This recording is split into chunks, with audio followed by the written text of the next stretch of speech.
नमस्कार दोस्तों, मेरा नाम है आशुतोष मांडके और आप देखना शुरू कर चुके हैं डायनामिक इम्पल्शन। आज के इस वीडियो में हम बात करेंगे 26 दिसंबर 2023 के करंट अफेयर्स की। कुछ इंपॉर्टेंट जानकारियां हैं, है ना। और अब जब आपने वीडियो के थंबनेल पर क्लिक करते हुए वीडियो देखने की शुरुआत करी दी है तो अंत तक ही जुड़े रहिएगा, क्योंकि ज्ञान को कभी भी अधूरा नहीं छोड़ना चाहिए। ध्यान दीजिए, अधूरा ज्ञान बहुत खतरनाक है। चलिए शुरू कर रहे हैं वीडियो को आज की पहली जानकारी के साथ। सबसे पहली जानकारी, भारत ने मुंबई के वानखेड़े स्टेडियम में महिला टेस्ट मैच में ऑस्ट्रेलिया के खिलाफ एक तरफा प्रतियोगिता में 8 विकेट की व्यापक जीत के साथ अपनी पहली जीत दर्ज की है। महिला टेस्ट मैच चल रहा है, आईसीसी के द्वारा जो है महिला टेस्ट मैच चल रहा है, जिसमें ऑस्ट्रेलिया के खिलाफ हमने 8 विकेट से व्यापक जीत हासिल की है ना। और ये पहली जीत है। 1977 में सबसे लंबे प्रारूप में टीमों के पहली बार भिड़ने के बाद 11 टेस्टों में ऑस्ट्रेलिया के खिलाफ यह पहली जीत है। जो इंडिया वर्सेस ऑस्ट्रेलिया है, वुमेन्स का टेस्ट मैच है, उसमें 11 टेस्ट मैच के बाद जो है 11 टेस्ट जो होते हैं उसके बाद पहली जीत है। अत्यंत गौरव का विषय, इंपॉर्टेंट। आगे बढ़ते हैं।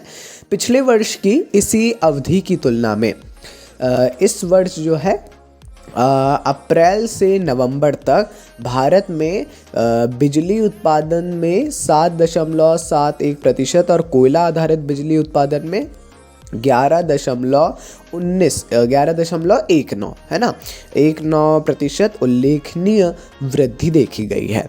ये एक जानने का विषय है। वाकई में अलग अलग इसमें वो आ रहे हैं। देखिए, बिजली उत्पादन टोटल अलग अलग प्रकार से, अब हम ये नहीं बताएंगे किस किस प्रकार से, काफ़ी प्रकारों से बिजली का उत्पादन होता है। उसमें जो है पिछले वर्ष की तुलना में इस वर्ष इसी अवधि में 7.71% और विशेष कोयला से जो कोयला आधारित बिजली उत्पादन है उसमें 11.19% की उल्लेखनीय वृद्धि देखी गई है।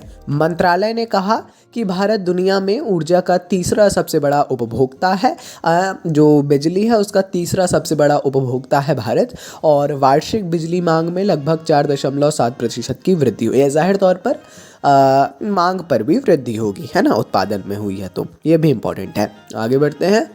भारतीय प्रतिभूति और विनिमय बोर्ड सेबी के बारे में ज़रूर पढ़िएगा। सबसे पहले बता देते हैं, सेबी ने बॉम्बे स्टॉक एक्सचेंज बीएसई, इसके बारे में भी पढ़ना है, बीएसई के नए अध्यक्ष के रूप में प्रमोद अग्रवाल की नियुक्ति को मंजूरी दे दी है। हाल ही में सेबी के द्वारा बीएसई के नए प्रेसिडेंट, नए चेयरमैन, अध्यक्ष प्रमोद अग्रवाल की नियुक्ति की मंजूरी दी है।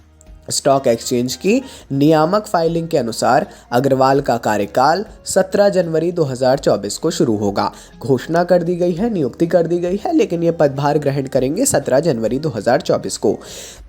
इसके पूर्व जो हैं ये आईएएस अधिकारी अग्रवाल पहले जून 2023 तक जो है कोल इंडिया के अध्यक्ष पद पर थे। आगे बढ़ते हैं। इसरो के अध्यक्ष चेयरमैन एस सोमनाथ ने घोषणा की है कि आदित्य L1 6 जनवरी को लैग्रेंजियन बिंदु होता है, यदि आप लोगों को पता हो, जो लैग्रेंजियन बिंदु है ये L1 पर पहुंच जाएगा। ठीक है, कब? 6 जनवरी को। यह बिंदु पृथ्वी से 1.5 मिलियन किलोमीटर दूर है। समझिए, 1.5 मिलियन किलोमीटर। 2 सितंबर को श्रीहरिकोटा से लॉन्च किया गया भारत का पहला सौर मिशन है आदित्य L1। मिशन L1 है ना। ये जो है इसके पहुंचने की महत्वपूर्ण युद्धाभ्यास करेगा। ये गौरव का विषय है प्रत्येक भारतीय के लिए, है ना। ज़रूर इसके बारे में पढ़ लीजिएगा, बहुत इंपॉर्टेंट। आगे बढ़ते हैं।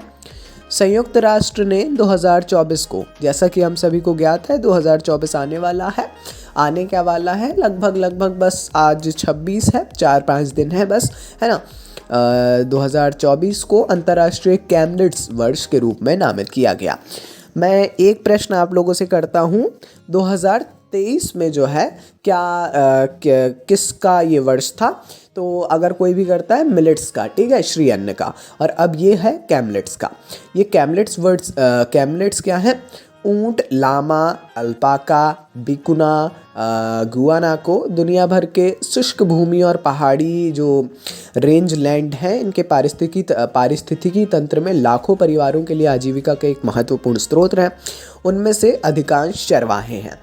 ज़ाहिर तौर पर अलग अलग करके अलग अलग चीज़ों से वो अपने आजीविका का स्रोत हैं। ये अलग अलग प्रकार के एनिमल्स, इनका वर्ष होने वाला है ये पूरा, है ना। इनके संरक्षण, इनकी देखभाल, जो इनके रखरखाव कर रहे हैं उनके लिए ये पूरा जो वर्ष है इसको नामित किया है संयुक्त राष्ट्र के द्वारा। ठीक है, काफ़ी इंपॉर्टेंट जानकारी है। मैं बोलता हूँ आप पिछले 10 वर्ष या आराम से जितना भी आप देख पाएँ, अब है भी या नहीं है, ये मेरे को भी अभी जानकारी नहीं है, लेकिन देख लीजिए कब कब नामित किया है और कौन कौन सा वर्ष रहा है। ठीक है, और उसमें कुछ विशेष हुआ हो तो, है ना। आइए आगे बढ़ते हैं। अगली जानकारी, भारतीय जीवन बीमा निगम LIC को भारतीय प्रतिभूति और विनिमय बोर्ड, अगेन वही एक वाक्यांश है, भारतीय प्रतिभूति और विनिमय बोर्ड क्या है ये? सेबी। ठीक है, अगर आपको पता हो तो मतलब आपका माइंड जो है कंसंट्रेटेड है, अगर नहीं है तो भाई आप थोड़ा सा कंसंट्रेशन बढ़ाइए।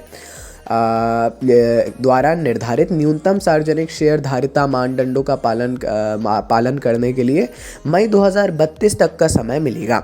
सोचिए, जो एक न्यूनतम सार्वजनिक शेयर धारिता मानदंड होते हैं उनका पालन करने के लिए मई 2032 तक का समय दिया गया है LIC को, और 30 दिसंबर 2023 तक जो है सरकार के पास LIC की 96.5% की हिस्सेदारी थी। सरकार ने पिछले साल जो है इसके बाद 30 दिसंबर के बाद जो है LIC में अपनी मात्र 3.5% की हिस्सेदारी को बेच दिया, है ना। जो इतनी हिस्सेदारी है, 3.5% जो हिस्सेदारी है काफ़ी है, फिर भी उसको बेच दिया और तदनुसार यह स्टॉक एक्सचेंज में सूचीबद्ध हो गई। ठीक है, जब बेचा इतना % तो ये स्टॉक मार्केट जो स्टॉक एक्सचेंज है उसमें सूचीबद्ध हुआ, IPO आया, अलग अलग चीज़ें हैं, कभी अपन इसके बारे में ज़रूर बात करेंगे। बाकी ये थी आज के इस वीडियो की अंतिम जानकारी। कोई भी कन्फ्यूज़न हो आप कमेंट सेक्शन में पूछ सकते हैं कभी भी। बाकी अपन मिलते हैं ऐसी ढेर सारी जानकारियों के साथ अगले वीडियो में। नमस्कार, डायनामिक इम्पल्शन।